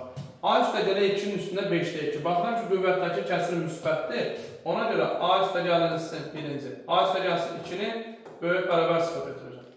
İkinci, A üstəgəlsin 5-in üstündə, 2-nin üstündə mənfi 5-dədir. Qüvvətdəki kəsir mənfi olduğuna görə mötərizənin üçün sadəcə böyük 0 götürmək lazımdır. A üstəgəlsin 2 böyükdür 0. Üçüncü, belə hallarda biz bunu kəsir üstü qüvvət kimi götürmürük. Əgər birbaşa kökün altında verilirdirsə, onda kökün dərəcəsinə baxırıq. Kökün dərəcəsi əgər tək ədəddirsə, deməli bu A-nın istənilən qiymətinə mənası var. Üçüncüdə A daxildir, mənfi sonsuzda müsbət sonsuzda. Bunları həll eləsək, birincidə A böyük bərabər mənfi 2, burada da A böyükdür mənfi 2. Bunun həlli olacaqdır. Mənfi 2 daxildir, müsbət sonsuzda. Bunun ən kiçik tam həlli mənfi 2-dir. Bunun həlli olacaqdır. Mənfi 2 daxil deyil müsbət sonsuzluğa. Bunun da ən kiçik tam həlli mənfi 1 olacaqdır. Gəlin indi yoğunlaşdıraq. 1, 2 və 3. A-nın ən kiçik tam qiyməti mənfi 2-dir. Bu birinciyə uyğun gəlir. A. A-nın istənilən qiymətinə mənası var, üçüncüyə uyğun gəlir. B. A-nın ən kiçik tam qiyməti mənfi 1-dir. İkinciyə uyğun gəlir. C. Yalnız A daxildir, mənfi 2 müsbət sonsuzluq olduqda mənası var. Burada da mənfi 2 daxil deyil. İkinciyə uyğun gəlir. D. Yalnız mənfi 2 daxildir, müsbət sonsuzluqda mənası var. O da birinciyə uyğun gəlir. Y. 1-ə A-yı, 2-yə C-dir, 3-ə isə B variantı uyğun gəlir. Bu düsturun tətbiqinə aid belə bir suala həllinə baxaq. Deyir, ifadəni sadələşdirin. Birinci, biz bu ifadəni nə etməliyik? Uşaqlar, burada biz A üstündə üstə 1-i necə yaza bilərik? Kök altında 3-cü dərəcədən A şəklində yaza bilərik. Kök altında 3-cü dərəcədən A, çıxaq kök altında 3-cü dərəcədən B. Sürəti A minus B olur. Üstə gəlsin. A plus B bölünsün. Burada yenə 3-cü dərəcədən kök altında A, 3-cü dərəcədən kök altında B yazılır. 3-cü dərəcədən kök altında A, üstə gəlsin 3-cü dərəcədən kök altında B yazılır. Bu sualı rahat həll etməyimiz üçün nə etməyimiz lazımdır? 3-cü dərəcədən kök altında A-ya bir x deyirik, 3-cü dərəcədən kök altında B-yə də bir y deyirik. Kök altında 3-cü dərəcədən A bərabərdir x, kök altında 3-cü dərəcədən B bərabərdir y. Bunları kökdən azad eləmək üçün hər tərəfin kuba yüksəlsin. Kublar ixtisar edir. A bərabər olar x-in kubu. Bunda kuba yüksəlsin, B bərabər olar y-in kubu. Deməli, 3-cü dərəcədən A-nın yerinə x, 3-cü dərəcədən B-nin yerinə y yazıram. A-nın yerinə x kubu, B-nin də yerinə y kubu. Onda nə olursa? X-in kubu çıxılsın y-in kubu, bölünsün x minus y. Üstə gəlinsin. X-in kubu üstə gəlinsin y-in kubu. Gəlsin y kubu, bölünsün x üstə gəlsin y. Və məlum müxtəsər vurma düsturlarını bura tətbiq etsək, birinci sürətli olur x minus y. Bura x-in kvadratı, üstə gəlinsin x y. Üstə gələ y kvadratı. bölək x minus y, üstə gələk. İkincinin sürəti olur. X üstə gəlsin y vurulsun x kvadratı çıxar x y üstə gəlsin y kvadratı bölünsün x minus y bərabərdir. Bundan bu x gedər, bundan da bu x gedər. Yerdə qalan ifadələri toplasam, müsbət kökdə x y ilə mənfisi islah gedər. 2x kvadratı üstə gələ 2y kvadratı qalır. Oradan da 2-ni çıxarsam, x-in kvadratı üstə gəlsin y-in kvadratı qalır. O da bərabər 2 vurulsun. X nəyə bərabər? 3-cü dərəcədən a-ya bərabərsə, onda x-in kvadratı 3-cü dərəcədən a-nın kvadratı olur. Üstə gəlsin. Y 3-cü dərəcədən b-yə bərabərdirsə, onda y-in kvadratı 3-cü dərəcədən b-nin kvadratı olur. Bunu da belə də saxlamaq olar. Kəsr üstü qüvvət şəklində də yazıb. A-nın üstündə 3/2, üstə gəlinsin, b-nin üstündə 3/2 şəklində də saxlamaq olar. Belə ifadələrin qiymətinin hesablanması üçün ehtiyac yoxdur bunları kökün altına salmağa. Nə edirsiniz? Burada 8-i yazılır 2-nin kubu. 2-nin kubunun üstündə 3/2. Üstə yazılsın. 125 5'in kubudur. Yazılır 5'in kubunun üstündə 3/1. Üstə gəlsin, çıxılsın. 64 də 4'ün kubudur və yaxud istəsə 2/6 da yazarıq. Kubuna yazıram ki, elə birbaşa qısalsın. 4'ün kubunun üstündə 3/1. Bərabərdir. Bərabərdir. A üstündə n'in m'inci dərəcədən qüvvətində, burada a-nın üstündə n bir-birinə vurulur. 2'ni 3'də 2 vursa 3'lər iqtisad gedir, qalır 2'nin kvadratı 4. Üstə gəlsin. Burada 3'lə 3 iqtisad gedir, 5/1 5 çıxılsın. Bunlar da iqtisad edir, 4/1 4. Müsbət 4 də mənfi 4 ilə islah gedir, cavab qalır 5. Vurğun kök işarəsi altına salınması. Vurğun kök işarəsi altına salınmaq üçün mütləq kökün dərəcəsinə və vurğun işarəsinə baxmaq mütləqdir, şərtdir. Kökün dərəcəsinə birinci kökün dərəcəsinə baxır. Əgər kökün dərəcəsi təkdirsə, onda kökün qarşısındakı vurğu ilə birbaşa qüvvətə yüksəlib kökün altına salmaq lazımdır. Amma kökün dərəcəsi cütdürsə, onda qarşıdakı vurğun işarəsinə baxacaq. Gəlin baxaq. A istənilən ədəddir, yəni istənilən həqiqi ədəd və n tək ədəd olarsa, A vurulsun n-in dərəcədən b-ni kökün altına salmaq üçün, elə A-nın kökün dərəcəsi nədirsə, həmin dərəcədən qüvvətə yüksəldib kökün altına vurmaq lazımdır. Təbii ki, n necə ədəddirsə, n tək ədəddirsə, A-nın heç bir işarəsinə baxmağa ehtiyac yoxdur. Olur, kökün altında A-nın üstündə n vurulsun b. Məsələn, 2 kök altında 3-cü dərəcədən 5 bərabərdir. Dərəcə 3-dürsə 2-ni kuba yüksəlsin. Olur 3-cü dərəcədən 2-nin kubu vurulsun neçə 5. Olur kök altında 3-cü dərəcədən 1.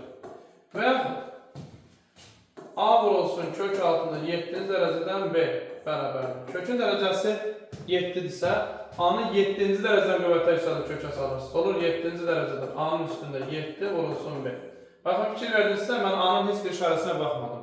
Niyə baxmadım? Çünki kökün dərəcəsi tək idi, onda bu halda bizə işarə maraqlı deyil. Əgər A mənfi olmayan ədəddirsə və n cüt ədəddirsə, n cütdürsə, biz burada şərtə baxmalıyıq. N cütdürsə, A-nın işarəsinə baxmaq lazımdır. A böyük bərabər 0-sa, deməli A müsbət ədəddir. Kökün dərəcəsi cütdürsə, bu ifadə də deməli müsbət ədəddir. Müsbəti müsbətə vuranda nəticəmiz nə olur? Nəticə müsbət olur. Ona görə kökün qabağına bir müsbət qoyursunuz, təbii ki, o müsbət yazılmır. A-nı n-ci dərəcədən qüvvətə yüksəlib kökə salırsınız. Bax, məsələn, mənə versə ki, əgər A böyük 0-dırsa, A vurulsun kök altında 4-cü dərəcədən b. Vurğu kök altına salın. A müsbət ədəddir. Kökün dərəcəsi cütdürsə, deməli bu ifadə də müsbətdir. Müsbəti müsbətə vursam, nəticə müsbət olur. Ona görə A-nı 4-cü dərəcədən qüvvətə yüksəldirəm olur. A üstündə 4 vurulsun kökün altında b və kökün dərəcəsini unutmuram. Aydındır? Əgər A mənfi ədəddirsə və n cüt ədəddirsə, onda nəyə fikir verirsiniz? Kökün qabağına mənfi atırsınız. Niyə mənfi atırsınız? Səbəbi izah edirəm. A mənfi ədəddir. N cüt ədəddirsə, n-in dərəcədən kök altında b də müsbət ədəddir. Mənfini müsbətə vursam nəticə nə edir? Nəticə təbii ki, mənfi edir. Ona görə mənfini kökün qabağına atıb, A-nı n-ci dərəcədən qüvvətə hesablayıb kökə salmaq lazım. Məsələn, mənə versə ki, A mənfi ədəddir. A vurulsun kök altında 6-cı dərəcədən tutaq ki, B. Vurğu kök altına salın. A mənfi ədəddir. 6-cı dərəcədən kök altında B müsbət olacaqdır. Çünki cüt ədəd kökün dərəcəsi müsbət. Mənfini müsbətə vursam, nəticə nə edir? Nəticə mənfidir. Ona görə mənfini atıram kökün qabağına. A-nı 6-cı dərəcədən qüvvətə hesablayıb kökün altına salıram. 6-cı dərəcə A üstü 6 vurulsun B. Kökün dərəcəsində unutmuruq. A. Bu şəkildə vurğu kökə salınır. Vurğun kökdən çıxarılması. Əgər n tək ədəd olarsa, n-ci dərəcədən A üstündə n vurulsun B. Burada A vurulsun n-ci dərəcədən B alınır. Bu niyə belə olur? Bunu ayrı-ayrı köklərdə yazır. Məsələn, n tək ədəddir yazıram. N-ci dərəcədən A üstündə n vurulsun B. Bərabər. Ayrı-ayrı köklərdə yazsam, n-ci dərəcədən A üstü n vurulsun n-ci dərəcədən B. Və burada n-dən n ixtisar edir. N tək ədəddirsə ilə A qalır. A vuraq kök altında n-ci dərəcədən nə olur? B olur. Amma n cüt ədəd olsa, kök altında n-ci dərəcədən A üstündə n vurulsun B bərabərdir. Deməli, n-ci dərəcədən A üstündə n vurulsun n-ci dərəcədən B yazılır. Və burada n cüt ədədsi n-lə n ixtisar edirsə, modulda A qalır. Modulda A vurulsun kök altında n-ci dərəcədən B. Sonra da A-nın işarəsinə baxaraq onu moduldan çıxarırıq. A sıfırdan böyük olsa özü çıxacaq, sıfırdan kiçik olsa mənfi çıxacaq. Belə bir suala baxaq. A böyük 1 olarsa ifadəni sadələşdirir. Bu sadələşdirmək üçün əvvəlcə qruplaşdırmadan istifadə edilir. 2-2 qruplaşdırsaq. Kök altında buradan A kvadratı mötərizə xaricdən çıxarsam qalır nə? Deməli, qalır A üstə gəlsin 1. Buradan mənfi 1-i çıxarsın. Mənfi 1 vurulsun A üstə gəlsin 1 edir. Bərabərdir. Kök altında orta vuruq A üstə gəlsin 1 vurulsun A kvadratı minus 1. A kvadratı minus 1-i də A plus 1 vurulsun A minus 1 şəklində yaza bilirik. Bu da bərabərdir. Kök altında A plus 1-i A plus 1-ə vuranda edir A plus 1-in kvadratı vurulsun A minus 1. Və biz bunları ayrı-ayrı köklərdə yazsam, kvadratla kök gedər. Modulda A plus 1 qalar, modulda A plus 1 vurulsun kök altında A minus 1 qalar. A da böyükdür 1 veribdir. Bura mənfi deyil, problem yaratmır. A da 1-dən böyüksə bura müsbət ədəd edir. Ona görə bu da olduğu kimi çıxır. A üstə gəlsin 1, vurulsun kök altında A çıxılsın 1 alınır. Növbəti sual. İfadəsində vurğu kök işarəsi altına salınır. İndi məsələ buradadır ki, biz bu vurğu kök altına salmaq üçün bu vurğun işarəsini bilməliyik. Əgər bizə misalın şərtində x-in şərtini verməyibsə, biz onu özümüz təyin etməliyik. Niyə təyin etməliyik? Çünki kökün dərəcəsi neçədir? 2-dir. Kökün dərəcəsi cütdür. Kökün dərəcəsi cütdürsə, kökün altı müsbət olmalıdır. Fikir verin bura. X-in kvadratı gəlsin 2, x-in yerinə nə yazırsa, yəni sürət həmişə müsbət. Bəs müsbəti nəyə bölüm ki, müsbət eləsin? Müsbəti də gərək biz müsbətə bölək ki, nəticə müsbət eləsin. 2 çıxar x-in kubu müsbətdirsə, deməli 2 çıxar x-in özü də müsbətdir. 2-dən x çıxanda müsbət ədəd alınırsa, deməli x 2-dən kiçik ədəddir. Artıq şərtimizi təyin etdik. İndi gəlin baxın bura. X 2-dən kiçik ədəddirsə, 2-dən kiçik olan ədəddən 2 çıxsam necə ədəd alınır? Mənfi ədəd alınır. Kökün dərəcəsi də cüt olduğuna görə ümumi bu kök müsbət ədəddir. Mənfini müsbətə vursaq, nəticə nə olar? Nəticə mənfi olar. Ona görə mənfi atırıq kökün qabağına, sonra bu x minus 2-ni kvadrata hesablayıb kökün altına salır. Olur x minus 2-nin kvadratı vurulsun x-in kvadratı üstə gələk 2, belə 2 çıxılsın x-in kubu. Burada da 2 çıxar x-in kvadratı ilə x çıxar 2-nin kvadratı eyni şeydir, çünki dərəcə cütdür. Ona görə onunla məxrəcdəki bu ifadə ixtisar etsə, bir dənə 2 minus x qalacaq. Və təkrar bir də deyirəm. Üstü cüt olduğuna görə bunları hesab eləmək üçün yerini dəyişə bilərəm. Problem yaratmaz. 2x-in kvadratı. 2x-in kvadratından 2x-in kubu x-a gedəndə bir dənə 2x qalacaq. Deməli, yerdə nə qaldı? Mənfi kökün altında x kvadratı üstə gələ 2 bölünsün 2 çıxılsın x olur. Bu sualda qəbul imkanına düşmüş sualdır. Qəbulda istifadə olunur. Növbəti sual. Pes buradan kiçik olması ifadəsini sadələşdir. Deməli, eynilik. Burada kökün dərəcəsinə bölüb kökdən çıxardırıq. Kökün dərəcəsi 4-ü 2-yə böləndə 2. Olur bu p kvadratı. Amma dərəcə cüt olduğuna görə modul çıxır. Modulda p-nin kvadratı üstə gəlsin. Kvadratla kök x-a gedir. Modulda p bölünsün p minus 1. Baxaq. P nə olur olsun kvadratı müsbət edir. Bura müsbətdir. P-ni də sıfırdan kiçik verir, bu mənfi. Bu özü çıxacaq. P-nin kvadratı P sıfırdan kiçikdir deyə modulda P-dən mənfi P çıxacaq. Üstə gələn mənfi P, bu da çıxaq P deməkdir. Belə P minus 1 bərabərdir. Sürətdən orta vuruq P-ni çıxarsaq, P vuraq P minus 1 bölünsün P minus 1. Burada P minus 1-lər x-a gedir, cavab qalır P. Ədədin qoşması. Qoşma sözünün mənası rasionallaşdırıcı vuruqdur. İstənilən ədədi qoşmasına vursaq, rasional ədəd alınmalıdır.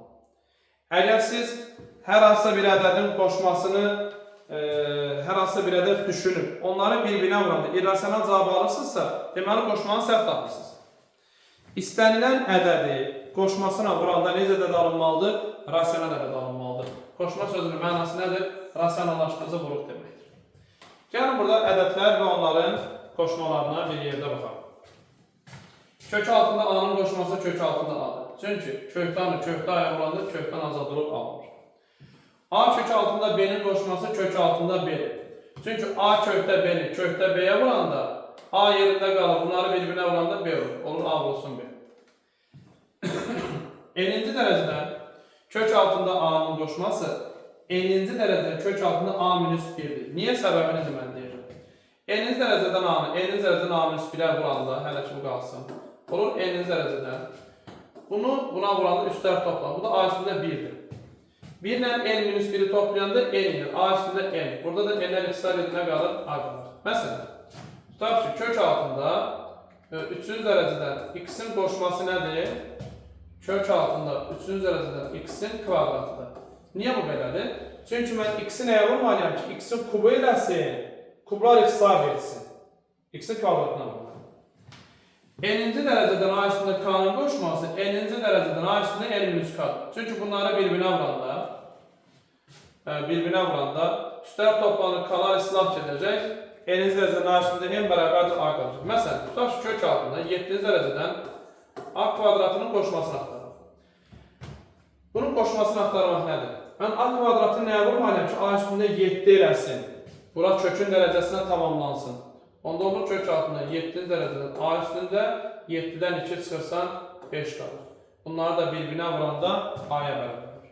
Və yaxud kök altında 11-ci dərəcədən x üstü 4-ün qoşması nə olacaq? Qoşması olacaq 11-ci dərəcədən x-in üstündə 11-dən 4 çıxanda neçə edəcək? 7 edəcək.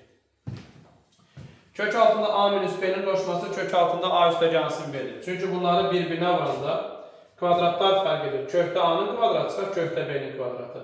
Bu da köklə kvadrat gedir A minus B. Eləcə də filusunun qoşması minus olur. 3-cü dərəcədən A üstə gəlsin, 3-cü dərəcədən B-nin qoşması 3-cü dərəcədən A kvadratı. Çıxılsın 3-cü dərəcədən A ilə B-nin hasili, üstə gələ 3-cü dərəcədən B-nin kvadratı olur. Bu kublar cəmi düsturunun sanki birinci tərəfini veribdir, ikinci tərəfi də onun qoşmasıdır. Bunun qoşması budur. Bunları bir-birinə vuranda nə alır? 3-cü dərəcədən A-nın kubu, bunu silək. Alır 3-cü dərəcədən A-nın kubu, üstə gələ 3-cü dərəcədən B-nin kubu. Kublar da gedir nə qalır? A üstə gəlsin B. Sonra 3-cü dərəcədən A minus 3-cü dərəcədən B-nin qoşması. Bu da kublar fərqinin birinci tərəfini verib, ikinci tərəfi onun qoşması olacaq. 3-cü dərəcədən A kvadratı. Üstə gələ bunların hasili. 3-cü dərəcədən AB, üstə gələ 3-cü dərəcədən B-nin kvadratı. Bunlar da bir-birinə vuranda nə alır? 3-cü dərəcədən A-nın kubu çıxaq 3-cü dərəcədən B-nin kubu alınır. Kublar da gedir, nə qalır? A minus B qalır.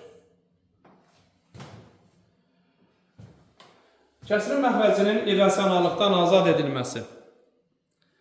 Deməli, kəsirin məxrəcini irrasionallıqdan azad etmək üçün həmin kəsirin sürətini də, məxrəcini də məxrəcin qoşmasına vurmaq lazımdır. Əgər desək ki, kəsirin məxrəcini irrasionallıqdan azad etmək üçün onun qoşmasına vurmaq lazımdır, bu yanlış cümlədir. Təkrar edirəm. Kəsirin məxrəcini irrasionallıqdan azad etmək üçün onun sürət və məxrəcini məxrəcin qoşmasına vurmaq lazımdır.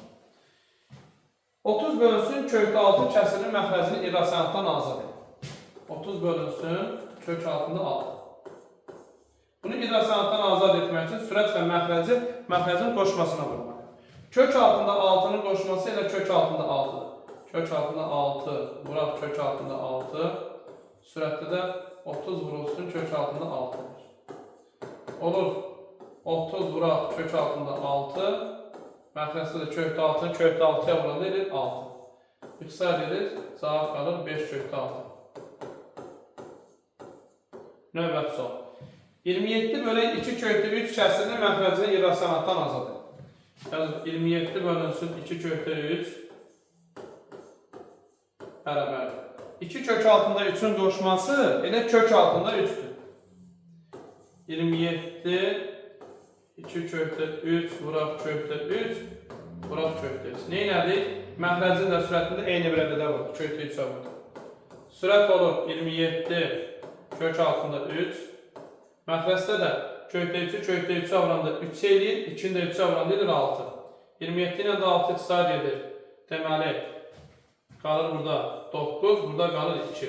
Olur 9 kökdə 3 bölək 2 və ya bunu 9-u 2-yə bölüb 4,5 kök altında 3 şəklində də yazmaq olar. Növbəti sual, kəsirin məxrəcini irrasionallıqdan azad edin. Kök altında 5 çıxaq kök altında 2-nin qoşması kök altında 5 üstə gələk kök altında 2-dir. Deməli, 12 bölək kökdə 5 çıxaq kökdə 2 bərabər. Bunun sürət və məxrəcini kök altında 5 üstə gələk kök altında 2-yə vurur. Kök altında 5 çıxaq kök altında 2 vuraq kök altında 5 üstə gəlsin kök altında 2. Sürətdə də 12 vuraq kök altında 5 üstə gələk kök altında 2 bərabərdir. Məxrəc bunları bir-birinə vuranda kökdə 5-in kvadratı çıxaq kökdə 2-nin kvadratı, yəni 5 çıxılsın 2 eləyir. Sürətdə 12 vuraq kökdə 5 üstə gələk kökdə 5 üstə gəlinsin kökdə 2 eləyir. Məxrəc 3 eləyir, 3 ilə də 12 ixtisar edir, qalır 4. 4 vurulsun kökdə 5 üstə gəlsin kökdə 2. Mötərizəni vurub alsa da bilərik. 4 kökdə 5 üstə gəlsin 4 kökdə 2 şəklində də yazmaq olur. Növbəti sual. 14 bölünsün kök altında 5-in dərəcədə 8 kəsirin məxrəci irrasionallıqdan azad edir. Bunu azad etmək üçün nə etmək lazımdır? 14 bölünsün kök altında 5-in dərəcədən 8-i 2-nin kubu yazılır. Bərabər. 5-ci dərəcədən 2-nin kubunun qoşması nə olacaqdır? 5-ci dərəcədən 2-nin kvadratı olacaq. Niyə? Çünki 5-dən 3-ü çıxanda 2 eləyir. Deməli, kök altında 5-ci dərəcədən 2-nin kubu vuraq kök altında 5-ci dərəcədən 2-nin üstündə 5-dən 2-ni çıxırsan qalır 2. Sürətdə də 14 vurulsun kök altında 5-ci dərəcədən 2-nin kvadratı. Bərabər. Bunları bir-birinə vuranda edir kök altında 5-ci dərəcədən 2-nin kubunu 2-nin kvadratına vuranda edir 2 üstündə 5. Sürət deyil 14 vurulsun kök altında 5-ci dərəcədən 2-nin kvadratı edir 4. Burada bundan bir ixtisar edir. 14 kök altında 5-ci dərəcədən 4 bölünsün 2. 14-də 2-yə böldü ilə neçə? 7 kök altında 5-ci dərəcədən 4.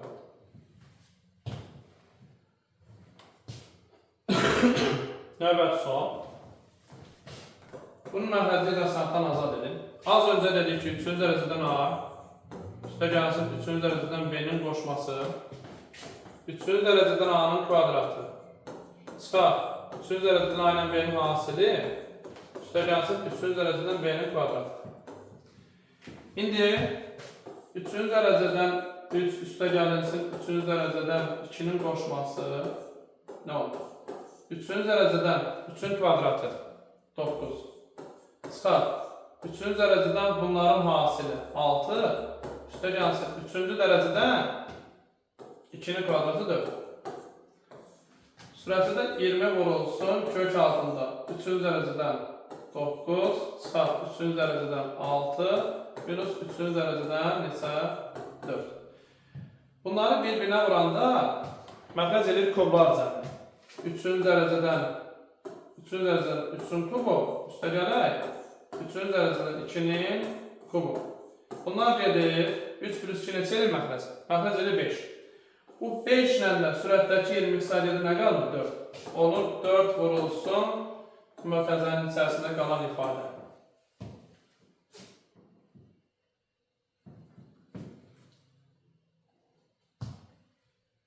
Bu sual. İfadənin qiymətini hesablayın.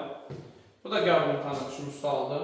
Yenə eyni qaydada sürət və məxrəcin qoşmasına vururuq. Kök altında 10 çıxılsın 3-ün qoşması kök altında 10 üstə gəlsin üstə. Olur kök altında 10 çıxaq 3. Vuraq kök altında 10 üstə gələk 3. Sürətdəki kökdə 10 plus 3-ü təkrar bir dənə də kökdə 10 plus 3-ə vuranda kökdə 10 plus 3-ün mötərizə kvadrat qalır. Bərabərdir. Məxrəc kvadratlar fərqinə görə kökdə 10-un kvadratı edir 10, çıxaq 3-ün kvadratı edir 9. Bundan müxtəsər anasını birinci kvadratı 10 üstə gələk. Bunların bir-birinə vurma hasının 2 misli. Öz hasilləri 3 kökdə 10 edir, 2 misli edir 6 kökdə 10. Bir də üstə gəlsin 3-ün kvadratı 9. Məxrəc neçə edir? 1. Məxrəc 1 isə yazılmır. 10 ilə 9 toplanır edir 19, üstə gələk 6 kök altında 10. Bu da qəbul sualı. Maraqlı bir sual. İfadənin qiymətini hesablayın. Şagirdlər əksər hallarda burada çaşır. Buradan 0.5, buradan 1.4, buradan da 0.5 çıxardılar. Təbii ki, yanlışdır. Çünki həmin ədədlərin heç birinin kvadratları bunları verilir. Bunu eləmək üçün nə edə bilərik? Birinci sual. Bunların hamısını ali kəsr kimi göstəririk. 2.5 yazırıq, onda 25. Üstə gələk.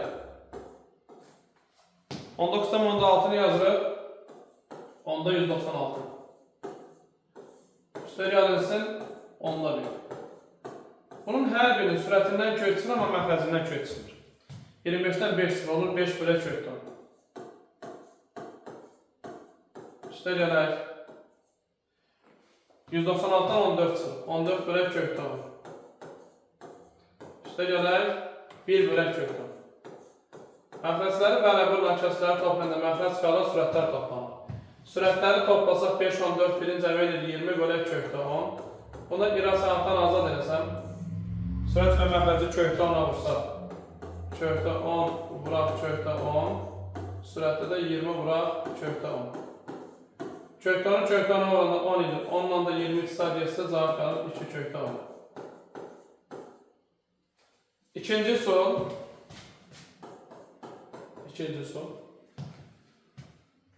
Deməli, bunları bu şəkildə yazırıq.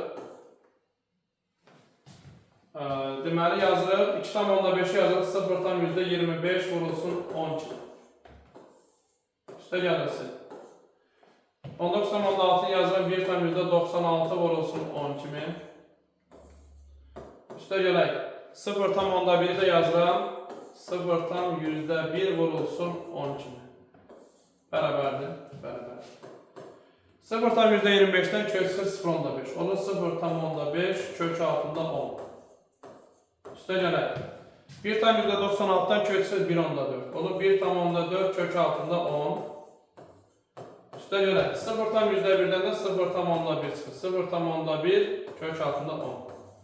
Bunların da hamısında kök altında 10'u orta boru kimi çıxarsaq, kök altında 10'u çıxarsaq, qalır 0.5, üstə gələk 1.4, üstə gələk 0.1.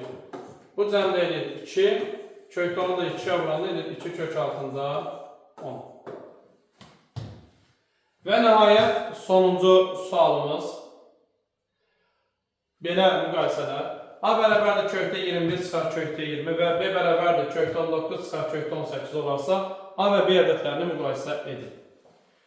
Şahitlər bəzən yenə də səhvən burada A bərabər B götürürlər. Elə düşünün ki, 21 ilə 20-nin fərqi 1-dir. 19 ilə 18-nin fərqi 1-dir. Ona görə bərabər götürürlər. Amma yanlışdır. Belə sualları müqayisə etmək üçün eləyirik. Bu ədədlərin hər birini öz qoşmasına vurub bölmək lazımdır. Deməli, A bərabərdir. Gəlsin tərəf çəkirik. Bu ifadənin qoşmasına vurub bölmək. Kökdə 21 çıxar kökdə 20. Vurulsun qoşması kökdə 21 üstə gəlsin kökdə 20. Nəyə vurdumsa ona da bölürəm. Kök altında 21 üstə gəlsin kök altında 20. Bərabərdir. Sürət kvadratlar fərq eləyir. Kökdə 21-in kvadratı çıxar kökdə 20-nin kvadratı. O da 21 çıxar 20 edir 1. Böyle kök altında 20 üstə 21 üstə gəlsin kök altında 26. B də bərabərdir. Bu ifadəni də qoşmasına vurub bölürük. Kök altında 19 çıxar kökdə 18-i. Vururam qoşması olan kökdə 19 plus kökdə 18-ə. Nəyə vurdumsa ona da bölürəm. Kökdə 19 çıxsın kökdə 18. Bərabərdir. Sürət yenə kvadratlar fərqinə görə 19 çıxar 18 edir 1. Məxrəc də bu plusdur. Kökdə 19 üstə gəlsin, kökdə 18. Bu da bu şəkildə olur. Hər ikisinin sürəti neçədir? 1. Sürətləri bərabər olan kəsirlərdən də məxrəci böyük olan kiçik olur, məxrəci kiçik olan da böyük olur. Sürətləri eynidir, amma fikir versəz görərsiniz ki, A-nın məxrəci B-nin məxrəcindən böyükdür. Ona görə A özü B-dən nədir? Kiçikdir. Sağ olun, bugünkü dərsimiz bu qədər.